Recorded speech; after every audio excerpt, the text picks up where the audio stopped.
Okay, so we are recording. Okay. Hello, everybody. It is I, Elijah Avalon, and welcome back to the channel. This is Mystic Meetings, as you all know, I am sure by this point. And this is the show where we interview spiritual people about spiritual things. And today's guest is Erick Lunarwolf. Erick, thank you so much for being here today. Thank you for having me. Thank you so much. I really, really appreciate anytime anyone gives me their time because our time is valuable. Yeah, for sure. So, jumping right in, I start every interview the exact same way, and that is, Erick, why witchcraft? Ugh.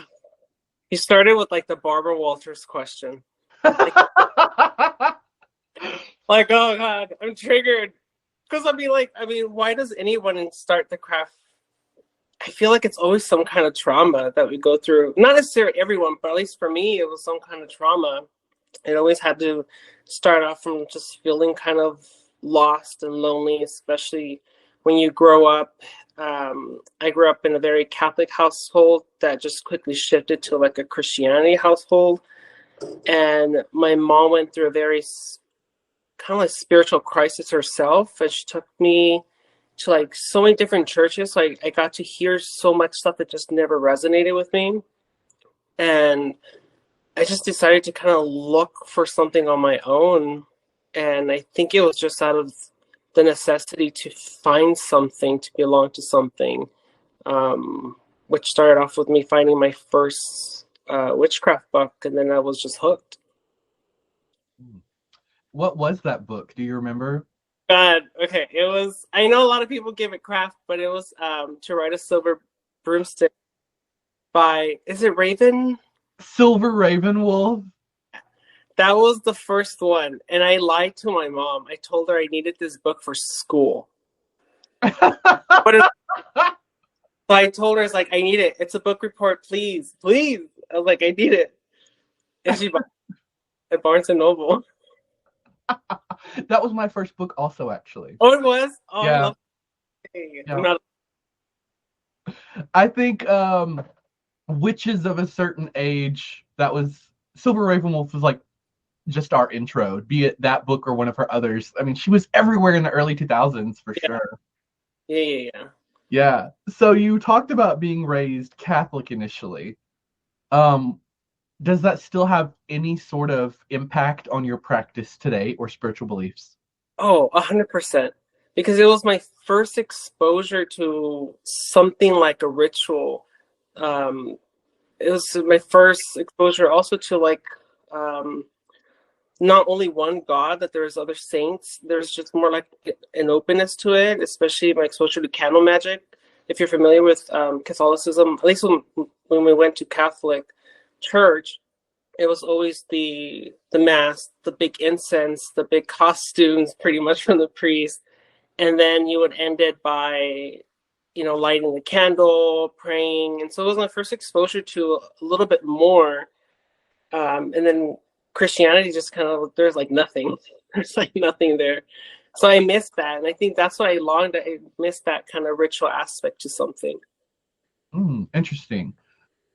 Are is like how do I say this? Is ritual like how do I say this?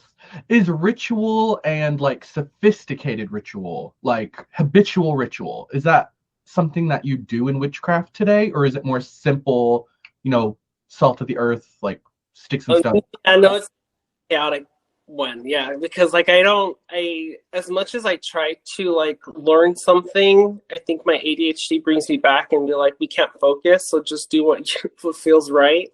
So like ritual, when I say ritual, I think it feels to me more of like it just changes, but at least there's some kind of structure that like I able to like simplify, which I know I will start with like lighting an incense and like those little things, but in terms of like a plan, I don't know. It all changed over the years. Yeah. I think it's healthy to have a mutable practice. If it was set in just one way and you're like, this is what we're doing for forever, that'd be so boring. I It mean, does bring.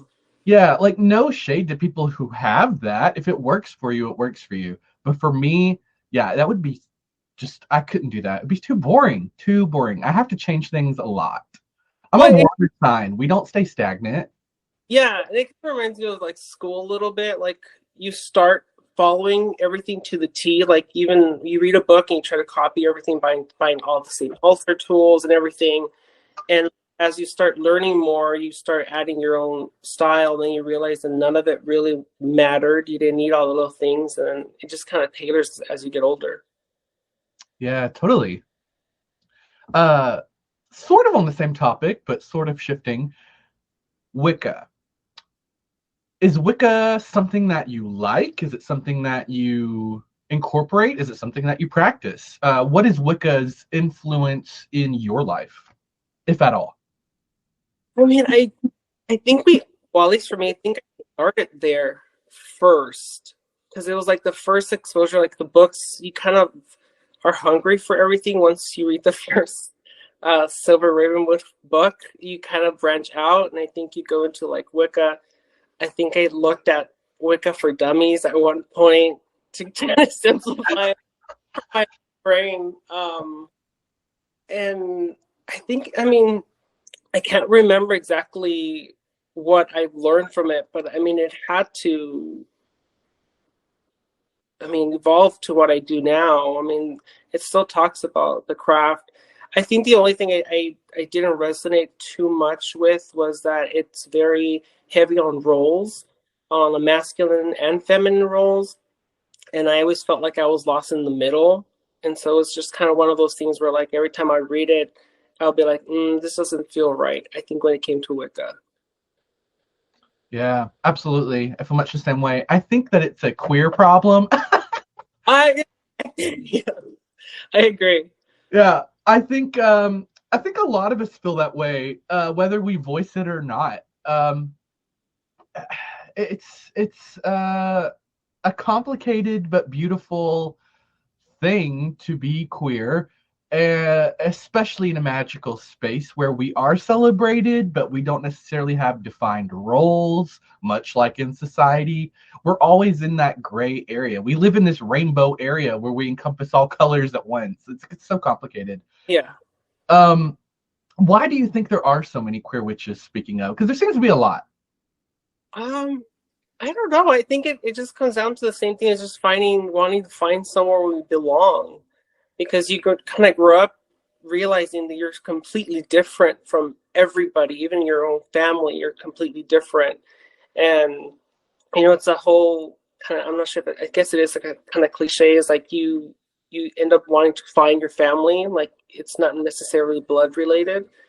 And I think we just end up always meeting that one person that is our first queer experience, and they just happen to have crystals, and then we ask questions what those are, and then I think that's our gateway drug. I think our first gay friends might be our gateway drug to spiritual practice. I love that. At least for me.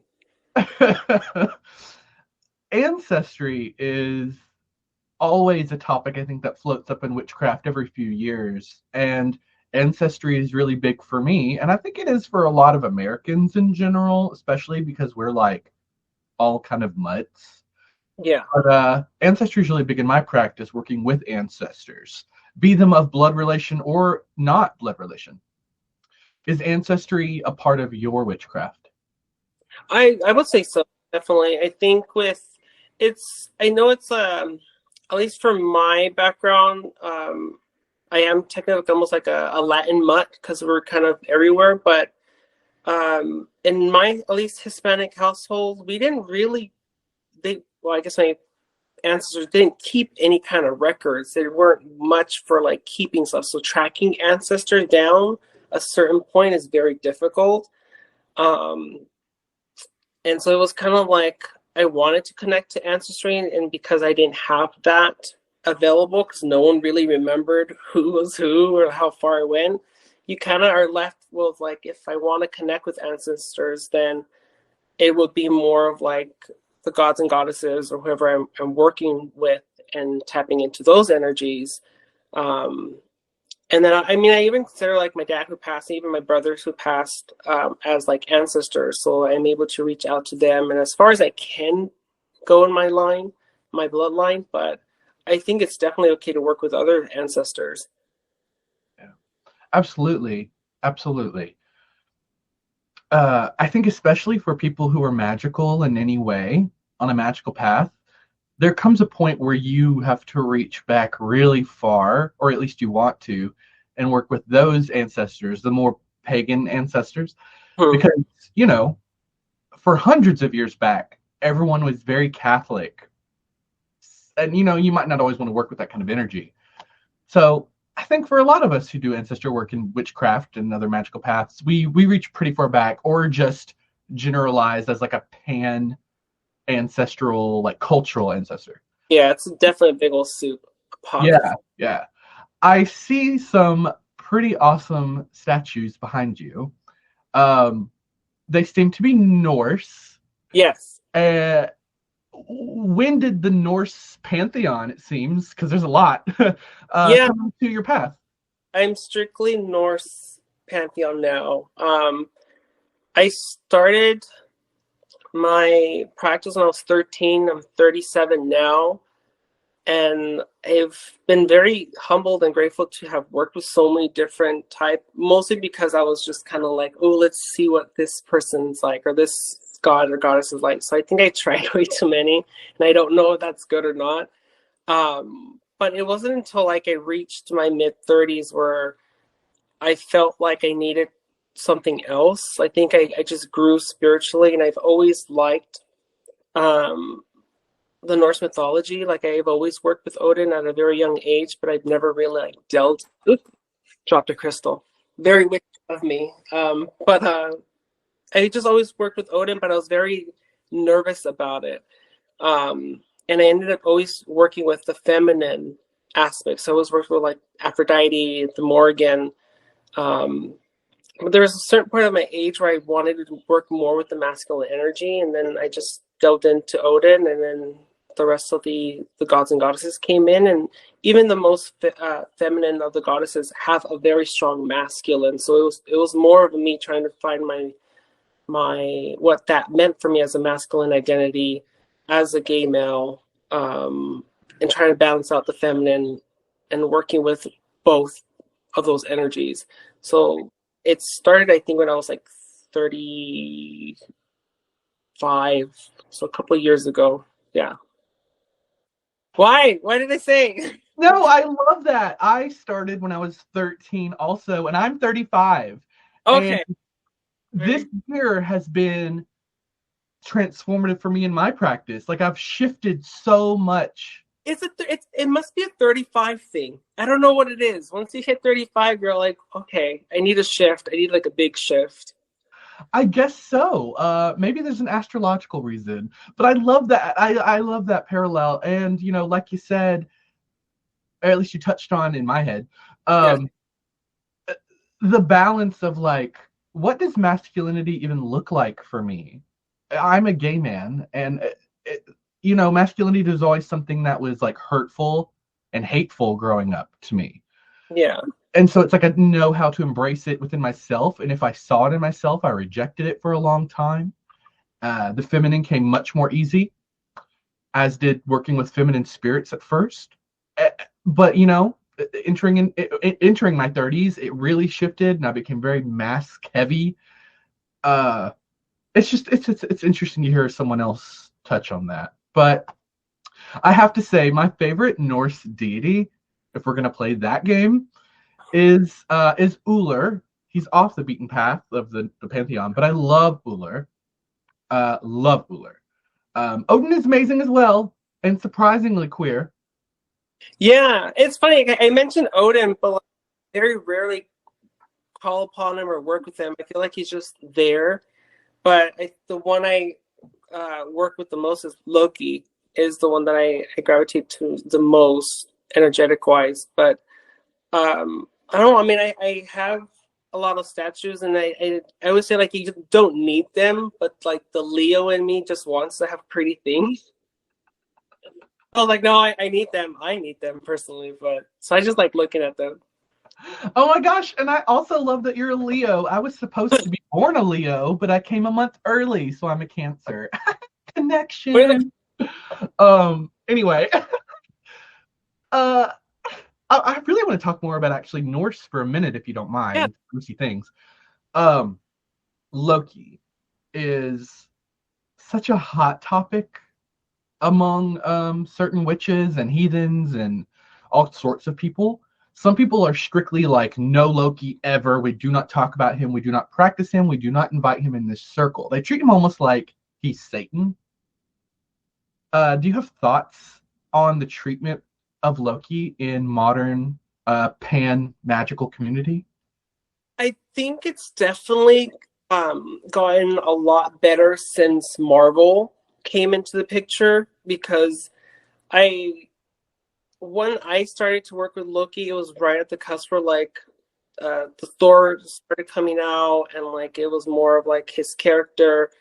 Because now like what's that guy? Something I can't remember the actor's name, but now every time I think of Loki, I can't stop but picture that actor, Tom Hiddleston or Tom whatever. Hiddleston, yeah. Yeah, and so I was like, okay, well, I guess that's what you're gonna look like. But I think people took it as like a negative to work with Loki for whatever reason, whether it's because they call him a trickster god, whether because he, I mean, what people will say invites negative energy, which I don't think that's the case, but I think there was just a lack of wanting to connect and learn, and it gave it very similar to like how people react about gay people. It's either you fear the unknown, you don't even take the time to learn about Loki, but yet you kind of fear him. It doesn't make any sense. But I think now that Marvel came out and gave it a different kind of Joker quality, it's more of a comedic, fun aspect to it. I've seen some ritual groups where they're like, okay, well, now we are allowing Loki to be called into sacred space, which before you couldn't even say it out loud in certain groups. So I always thought that was kind of weird.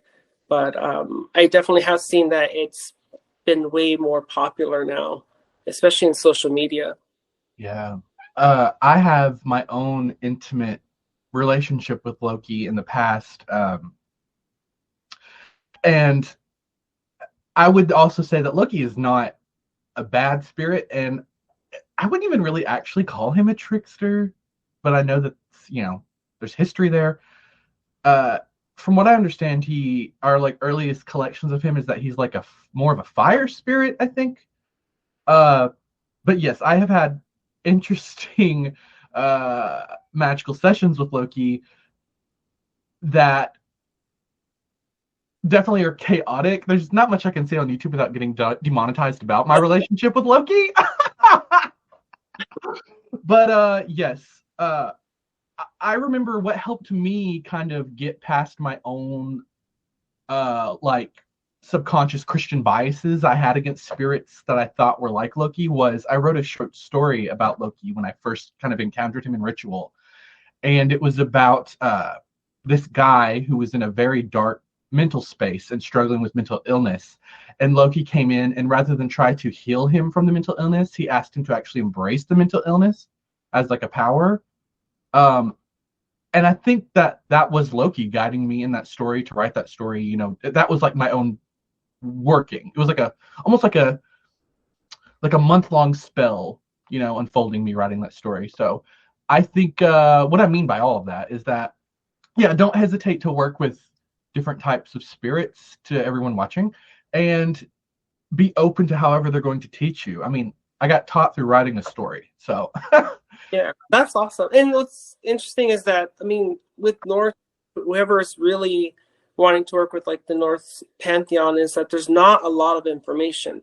There's so many books that are just saying the exact same information in different ways because it's only Hello Kitty.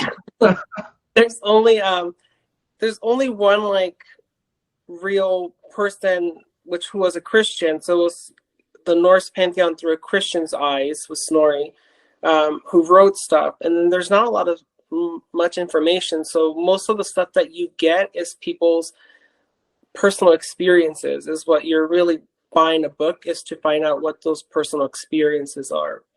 And so, like for Loki, there wasn't a lot of information. Even when I mentioned how you mentioned as him as a fire god, there's not too much information. I think it was mostly that his name might symbolize, or like the runes of his name might symbolize it to be more of a fire god, but it really is through interpretation. So like Loki to me can be completely different from Loki to you. And I think that's just how he is as a shapeshifter. He works with whatever you need in whatever format, way that you might be wanting assistance from, which I like that. Awesome. You talked about there not being a lot of information.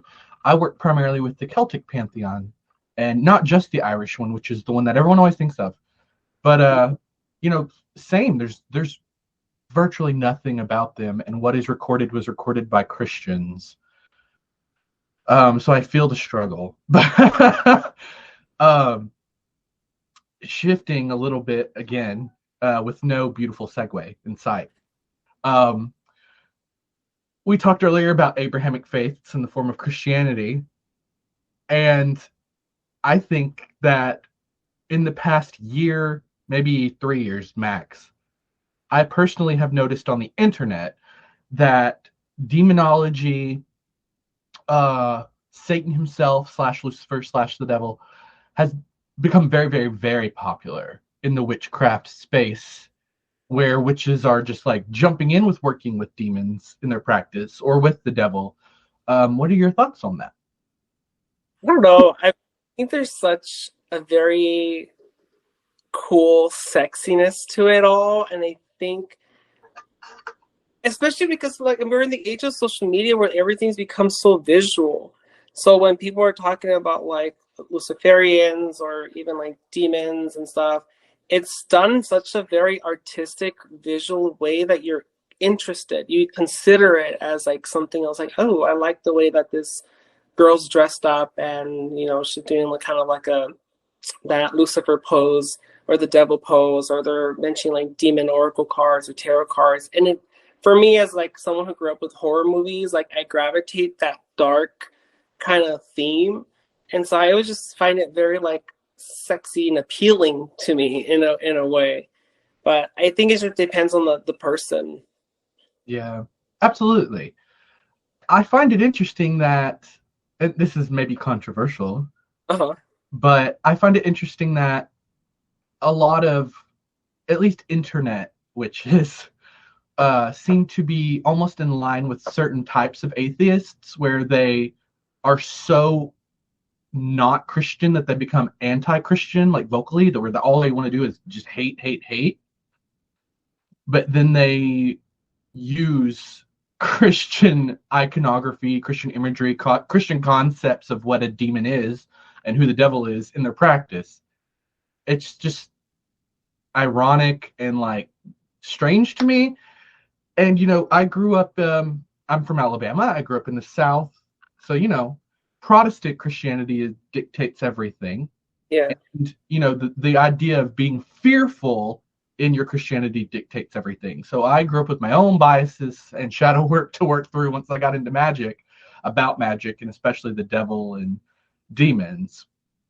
But it's a strange thing to me that people want to work with demons. It's cool for them. I'm not opposed to it, but it's not something that I do. But it's strange to me because if you're working with a demon, are we going into it with the mindset that a demon is not evil, not self-serving?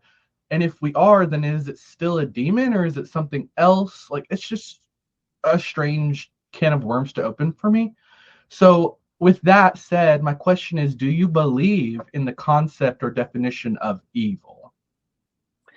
Um, I guess it's kind of like I would say yes or no. I mean, tying into like the demon and like Satan and stuff. I think it's something that you gravitate towards it because it's a very human thing, to be seen as someone who's bad or evil because it's all in us.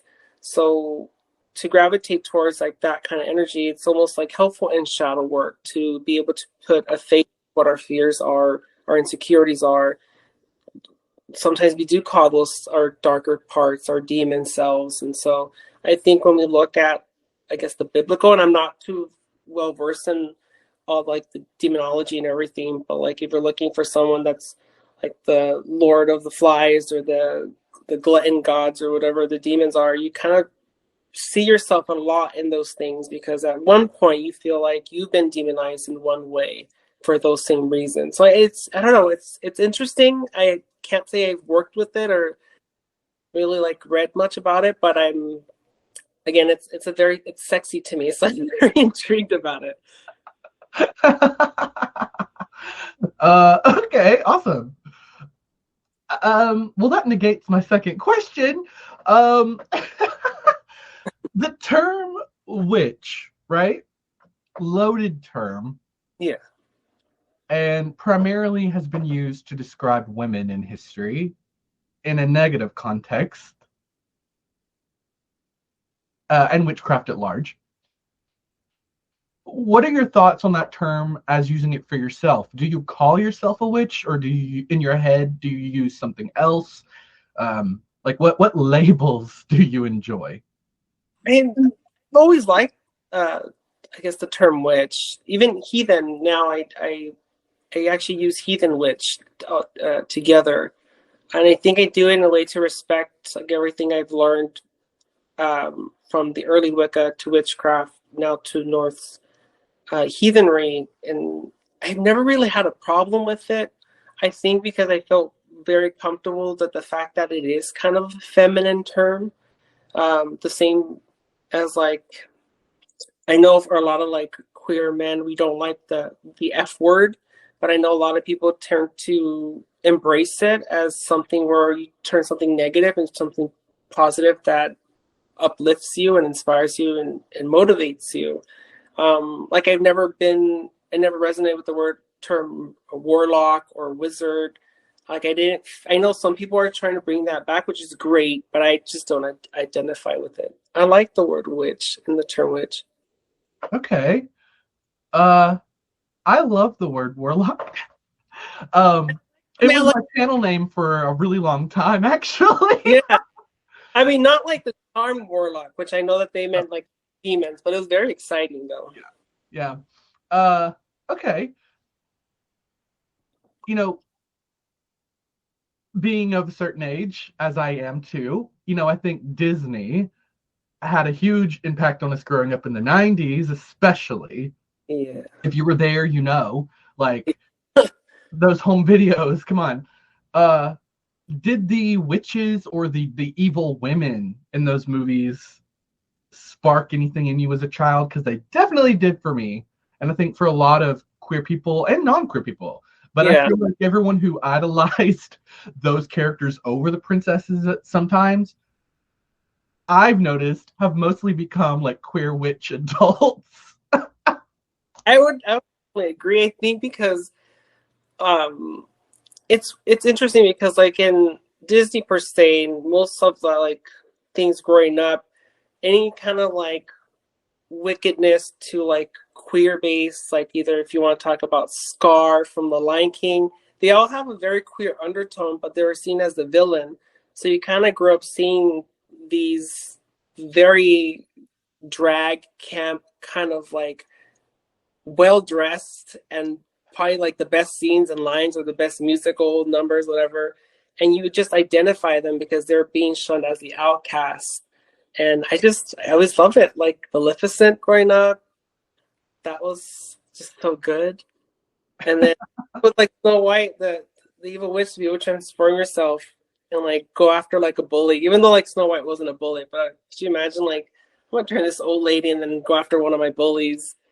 But yeah, I don't know. I do agree that it did affect, I think, the way that I grew up. Yeah, absolutely. Do you, again, no great segues on this channel. We just jump from topic to topic.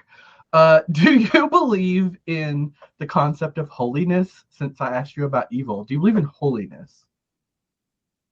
I mean, I do. But I think it might be just different, I guess, on people, because I assume holiness as like divinity, and divinity for me isn't necessarily a Christian thing or a Catholic thing. It's for me it's like a Norse thing. So my version of holy or evil will be different from other people's versions. But I think mostly I see more of a humanity thing. When I see someone being very kind and generous, I do see that as a very holy, divine experience amongst like another human person. Yeah. If that makes sense. It it totally does. That was beautifully said. Thank you. I equate holiness with just being selfless. Like Yeah. acts of selflessness. That's holy to me. That's an holy act. Uh the Norse, divination, runes. I'm giving you out loud how my brain just worked. Yeah. Um I love runes. Is that something that you use in your practice? Not as much. I mean, it's definitely something like with anything when you start learning, you want to like soak everything in and you want to buy all the best kind of runes. And then when you have them, you use them and you realize they're just not the tools for you. So I have some, but I don't technically use them. But I do use them in like candle magic in terms of like writing them on candles, or when I'm doing spell work, I do write certain runes and sigils. So I use them in that way, but not necessarily for like divination. It was a lot, very loud. If you're tossing all these things on like an area, it's hard to like control how far they go. And it's kind of, I don't know. I have like a wood space, so like you could just hear it like this big old. No, this is too much. It's too chaotic for me. I like that actually. I like the drama of it. It is. It is very dramatic. Yeah, I love that. When I'm usually casting, I don't know if you can see it. No, you can't. When I'm casting, I have this wooden like raised air, like a box, but not a box that I cast into. That way, if they hit the sides, they all come back. Oh, I love that. Yeah, yeah. Because I use dice, I use stones, I use runes, I use a lot of things. I'm very, like I said, I like the drama, but I like scooping something up and like whoosh. Yeah, It it's. comes from like Oh, cartoons and like, media. I like having drama, like yeah. a little bit of theatrics when I'm doing something. uh, that made me forget my next question. I got caught up in it.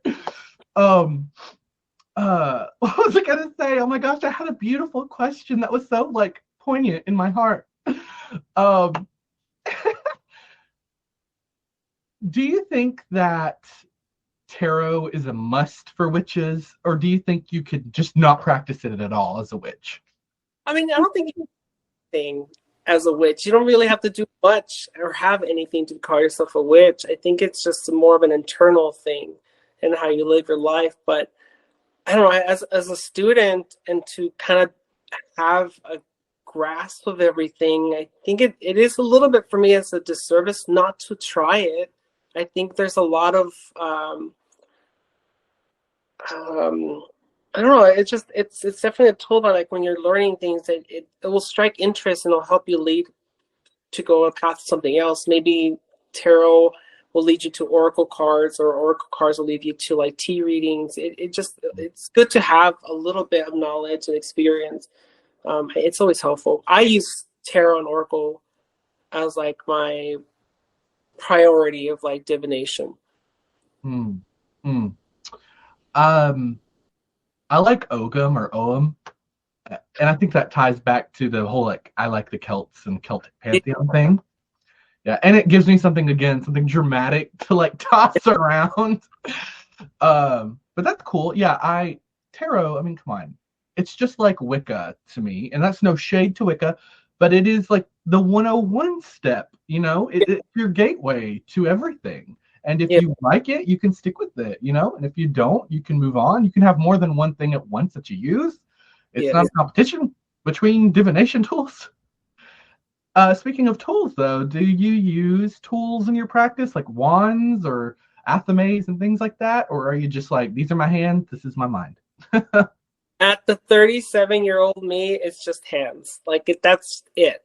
But in the beginning, I've used everything. And I think it was just me that I just wanted to try everything, try crystal wands, try wood wand, buying a very expensive, like, um, a wand made out of a special kind of wood that is sitting in like the chest behind me.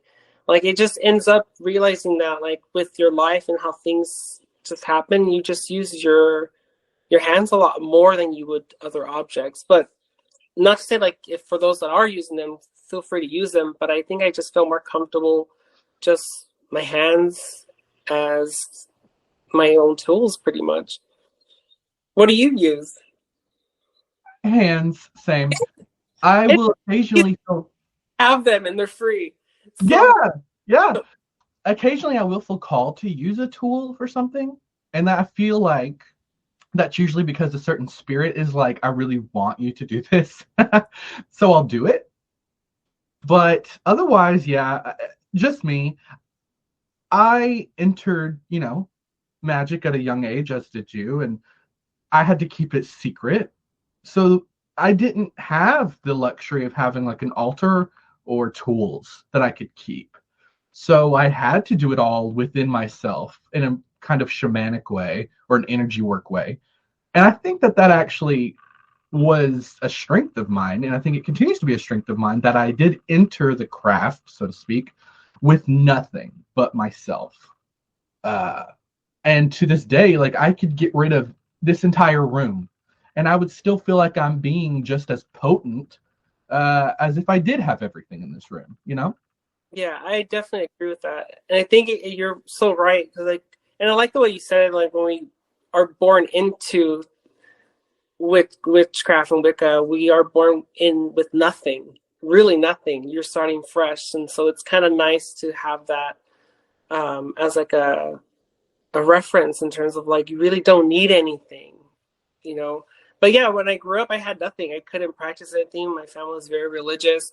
I think I had like little things that I like will have like in the closet, like a seashell from like the beach. Like you pick up little things like that will symbolize like my water element, or like a leaf from outside would be like, you know, earth element. I think my mom would just be like dusting my room and just be like, oh, just stuff from outside. You know, little did she know.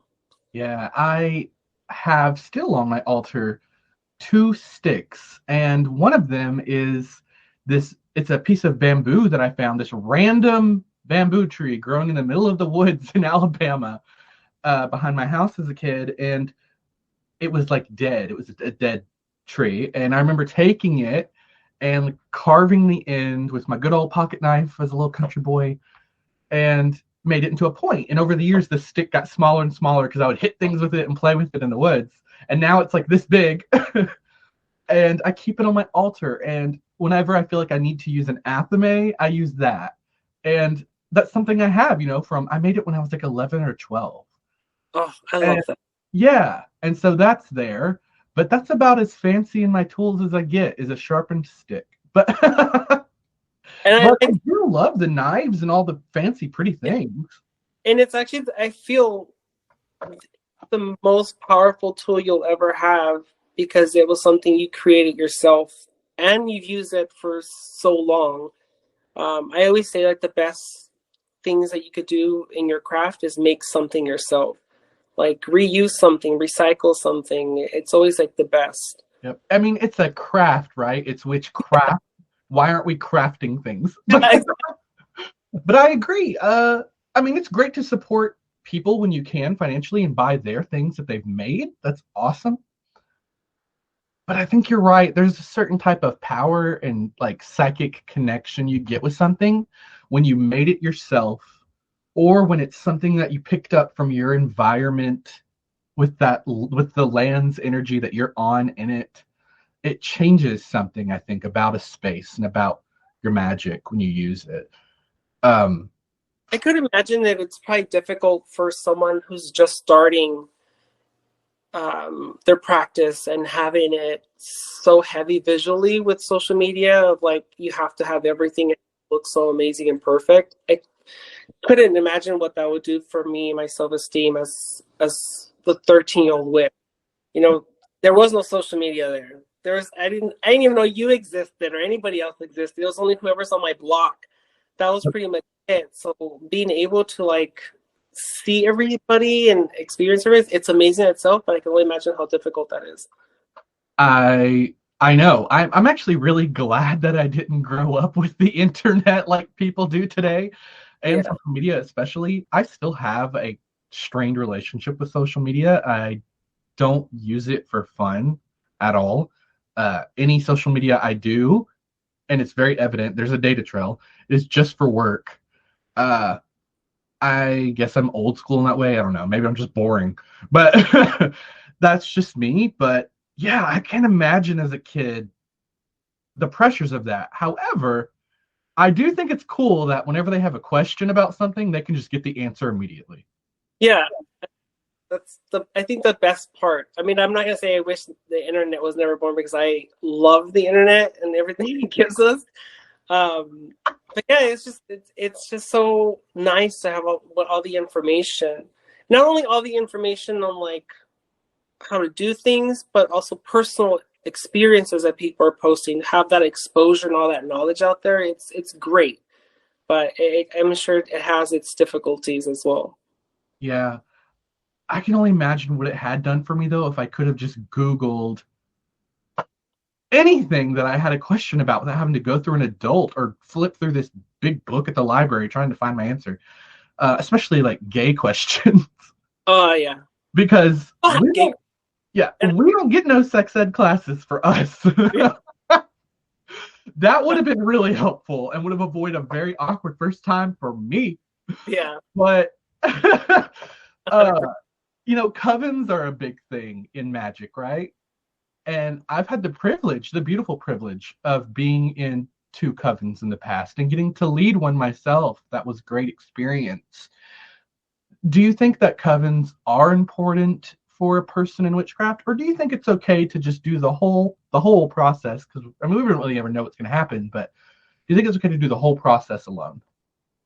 I think both are great for separate reasons. I think covens are important for those who need to be around other witches, and then as for me as a solitary practitioner, I love it. I don't. I This is one of those things where like it's kind of like the whole COVID lockdown. I thrived being away from work. I hate small talk. I'm a very social person, but only when I have to be. I just like my own time, and I did have the pleasure of when I lived in Bakersfield, California. It was my first experience with like actual group and doing group rituals. I found them really beautiful, but I found it very hard to find my voice and to be able to have confidence to be like, I don't know if I like this, or I don't feel like I couldn't find my place in it. And at home on my own, it was just so much better. It's less stressful. There's nothing I really needed to memorize.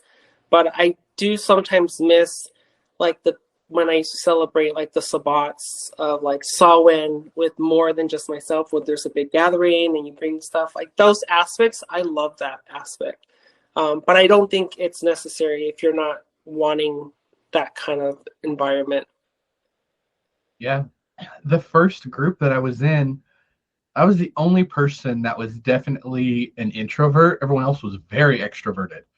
So that was, I mean, it helped me come out of my shell, but it was a very strange experience.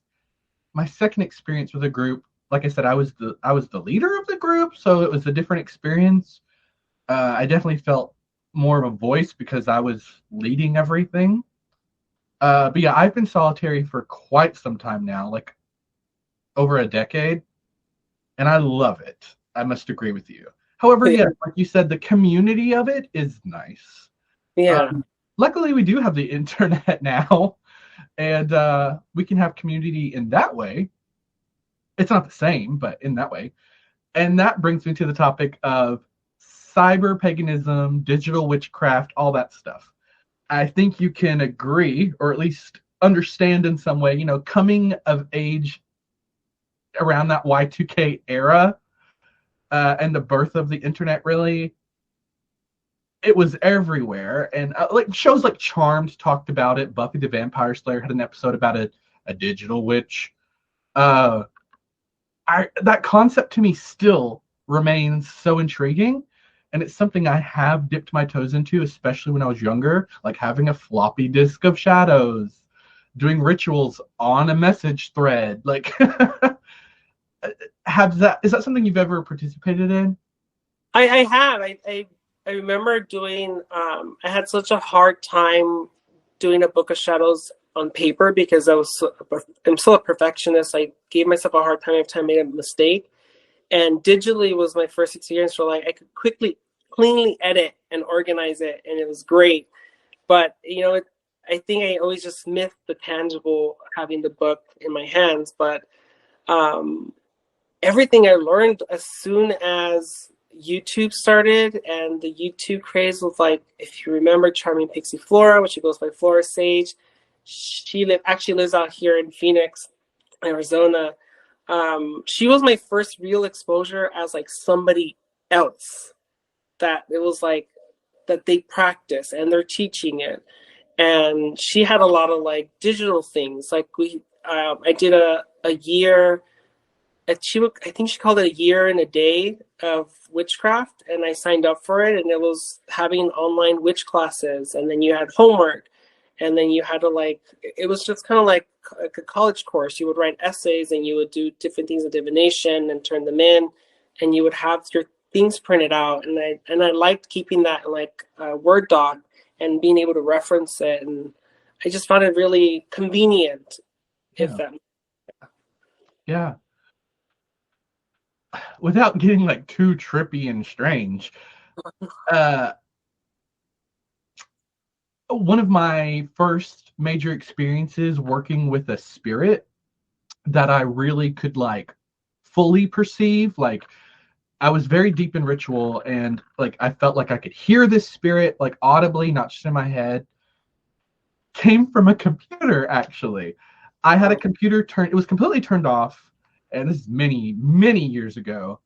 And I remember, I had worked with elves for a while up at that point, and I wanted to try using a computer as like a vessel, as a means of messaging to the other world, because we use it to message people in our world. So the computer was off, but I was typing a message on my keyboard to the elves, like in Alfheim. And this is going to get weird, so bear with me, everybody. But I remember having this visualization of this woman, this elf woman, appearing in the monitor to me. And it was very like Matrixy, where she had like kind of like a visor over her eyes. I couldn't see her eyes, but it looked like this tech piece. And she spoke to me through this computer that was off, and I could hear it, and I wasn't on drugs or alcohol. And it was a really profound experience for me, and remains to be one of the strongest I've ever had with spirit communication. So yeah, don't be afraid to dabble in the strange and the digital, because I think, we put so much energy as a human race into tech. Like it rules us at this point. Yeah. It dictates our actions. So there's so much like energy that just, you can tap into that way. There's so much unused, just static energy that humans put into things but don't utilize. Do you know what I'm saying? Yeah. You can kind of use. And I think that when you use anything, your cell phone, anything, as a magical tool, which I know most people are like, that's not a thing. I think you would be pleasantly surprised how powerful rituals can be when you incorporate modern tech. And if you're against that, I would also just say, sorry, I'm going on a tangent. I would also just say that, look to our ancestors. They used their tech in magic. They were always using the tools that they had, that they were creating, that they used the most advanced things they had in their craft. And I don't want to be just stuck as like a Paleolithic, like pagan. I always want to move forward too. So anyway, PSA done. Soapbox off. Back to our guest. I agree with you. that comes by, it's a way to honor how people did it then. And I think a lot of people get stuck that that's how you're supposed to do it now, which is not. Like, I'm not going to waste my time grinding things in a mortar and pestle when I have like an electric device that does it for me. Like, it's just one of those things you have to just adapt and then relearn things, as modern times change. It's just, it's hard to like look and try to do something when it was done in a certain way in the past that just doesn't work now. Yeah. I in my mind, I call it a Christian problem. It's the Christian problem where, certain forms of Christianity refuse to evolve. Oh, They yeah. refuse to evolve and change the way things, were done 2,000 plus years ago. Like, we have to follow that way. We have to believe that way. And it's detrimental to them. And I think that's evident. And yeah, I never, ever want to have that in my practice or in my community if I can help it. Let's see. We are at our time, so we have to start winding down, which makes me so sad. It makes me sad every time because I've barely scratched the surface on questions. Just barely. But let's see. Do we have any good ones? Nah. Okay. So winding down, all the little chitlins of the world who are watching, maybe secretly from their parents because they can't be involved in other religious types of things, so this video is secret, or maybe they're not supposed to be on YouTube after a certain time. Those kinds of kids, the young kids, what do you have to say to those who are listening to you now and are inspired and want to know how do they even get into all of this? Because we've talked about a wide variety of topics passionately, and sometimes that can be seen as, I think, overwhelming to an outsider.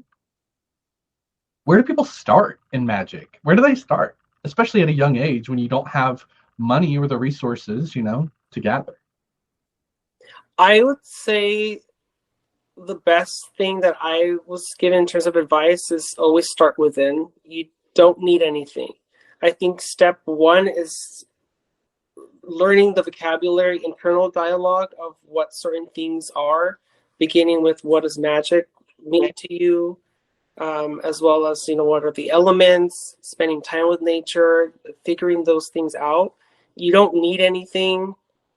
You could even do it out in public, of just being out in the sun, allowing yourself to really understand what that is, being out in nature, like in trees, understanding what that is, elements. It's always good to find out internally of what is it that you're wanting. Like you asked me in the beginning, like what brought you into like witchcraft? What was it? Ask yourself those same questions. Like, why do you want to do this? And I think the more familiar you are with it, the more confident you are what direction you want to go to, it will pivot you into where you would need to be at. So it's always just trusting your instincts and not being afraid to try different things. And if it doesn't work out, you tried it, you take little pieces from what you did resonate with it, and you incorporate it in the next thing. Yeah, that's beautiful. Absolutely. I say this every time, but I think it's okay to not know everything at first. And you never will know everything. And if you did know everything, where would you go after that? Yeah, I much information. It's impossible for you to know everything. Yeah. And it's okay if you come up with ideas in your mind and come to conclusions and then find out that someone else has already thought that, done that, been there. That's okay. That's actually a beautiful thing. And harkening back to Disney, it makes me think of The Lion King, in the Circle of Life song, the singer says, there is more to do than can ever be done. And there's more to see than can ever be seen. And that's beautiful. You want it that way. Trust me. You always want new things to find, to discover, and to learn, right? Yeah. And you want a book, convince your parents that it's for school project. And if you are... deny you education. Tell them it's for school project. And if you are like me and grew up in a household that was the strictest of the strictest, and you couldn't listen to modern music, modern movies, like real conservative, you can always get stuff while you're at school in the library. Even if you're going to a Christian school, they are going to have an encyclopedia that has information about other religious stuffs. And you can do that. You can look through all that, keep a secret notebook if you wish, but at least read up on that, because that's how I really got my mind blown, was reading about, like, what is Buddhism? Why is it in this book in this Christian library? Oh my God! Like, Yeah. so definitely seek things out in the way that you can. And yeah, don't get caught up in comparing yourself to other people or to other witches of your age or above your age. That's really stupid. But be yourself and give yourself credit. That's what I would say too. Don't get caught up in having to have books and things like that. Although, what is a book to kids now? They're like, what? Like, I feel like this was more like me talking, giving my advice to my younger self, because the other person's like, a book? No. They're like, I'll Google it. It's fine. Yeah. You guys get the idea from us old people. Erick, thank you so much for being here. Oh, thank you. I appreciate it. Yes, we had a great conversation, but there's so much more I want to ask you. So I would love if you would come back sometime to the channel. Yeah, now that I know how to work this and we'll do it on my iPhone, it works. We had issues getting me on, but now that I know it works, I'll be more happy too. Which also makes us sound pretty old, that we couldn't figure something out. What is this? You want me to what? Online? On my phone? That's how I felt this morning. I was very scatterbrained. Oh man. You know, I started my morning watching a documentary about Hasidic Judaism and how, like, anti-internet they are. And in the video, one of them was trying to use the internet for the first time and he couldn't figure anything out. And I literally had paused that scene where he's like, I can't figure this out, to look at my messages, and you were like struggling with how to figure it out. And it was just like this full circle moment. You know. Anywho. Really, like, I think that's a word I use the most. I need help. It's the most in my life. But what a brave thing to say and to ask, you know? It's one thing to know that you need help. It's another thing to actually ask for it. And it's another thing altogether to actually accept it. But we can get into that philosophical sinkhole for an hour. Thank you, everyone, for watching. Lastly, absolutely lastly, Erick, tell everyone where they can find you. Oh, God. Well, don't find me. I'm just home by myself. Don't make no, I'm just joking. No, I'm right now. I'm just on Instagram at the Mexican Viking, and I'm kind of like you. I post a little bit, and then I kind of get a little bit discouraged, or I have my own issues, and I need like a break. But I just kind of pop in and like add things, update things with my life. Just Instagram right now has just been kind of fun, not really posting too much about spirituality, but mostly about just things in my life, which still ties into spirituality. But you can find me there if you feel like having a conversation. And that's going to be linked down below. So make sure you check him out. Him. Oh, I said him. I don't even know your pronouns. Is that okay? No, yeah. Okay, thank you. See, old people can learn and evolve. But thank you, everyone, for watching. And as always, be safe, be well, and be informed. Thank you so much for watching. And if I can find the end recording button, goodbye.